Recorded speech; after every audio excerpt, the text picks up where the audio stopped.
এই মুহূর্তে কিন্তু হাওয়া গরম, তাই যে যার মতো ফায়দা ওঠাতে এখানে হয়তো আসবে। কেউ বলবে রাজনীতির রং, কেউ বলবে রাজনীতি নিয়ে কানাঘুষো, সবকিছুই বলবে। কিন্তু এই মানুষগুলোর কথা আমি একটু জেনে নেবো। আপনাদের কি কোনো কারোর সাথে ব্যক্তিগত শত্রুতা ছিল ঠাকুর করা নিয়ে? ছিল না তো? পাড়ায় কারোর সাথে ব্যক্তিগত শত্রুতা ছিল না? এর আগে কেউ ঠাকুর করা নিয়ে কোনো খারাপ মন্তব্য করেছে বা কিছু করেছে?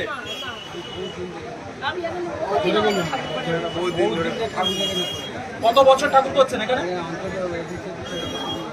20 বছর এখানে ঠাকুর করছেন। এর আগে এই যে ঠাকুর করছেন কোনো বাধার সম্মুখীন হননি? সরাসরি রাজনীতি করেন, ব্যানার নিয়ে হাঁটেন, প্রচারে যান? দেখতেই পাচ্ছেন মানুষগুলো একদিন নয়, দুদিন নয়, 20 বছর ধরে ঠাকুর করছেন যে জায়গায়। এনারা সরাসরি কোনো রাজনীতিতে যুক্ত নয় কিংবা ঝান্ডা নিয়ে হাঁটেন না, তারপরেও আক্রমণের মুখে পড়তে হয়েছে এই গরিব মানুষগুলোকে। আজকেরই ঠাকুরের ডেলিভারি ছিল, কটা ঠাকুর নষ্ট হয়েছে? মোটামুটি 3টে ঠাকুর। এক একটা কি বাজেটে ছিল ঠাকুরটাও? 6,000 7,000, প্রায় 20-25 হাজার টাকার ক্ষয়ক্ষতি। কে দেবে ক্ষতিপূরণ? কে আসবে পাশে? প্রশাসনিক ব্যক্তিত্ব এবং মথুরাপুরের অভিভাবক যারা আছেন এবং যারা উপরিতন কর্তৃপক্ষ আছেন রাজনীতির সাথে জড়িত, আসেন তো সবাই প্রতিবাদ অবশ্যই করেন, কিন্তু মানুষগুলোর পাশে যদি একটু দাঁড়ানো যায় সেটুকুই বলবো।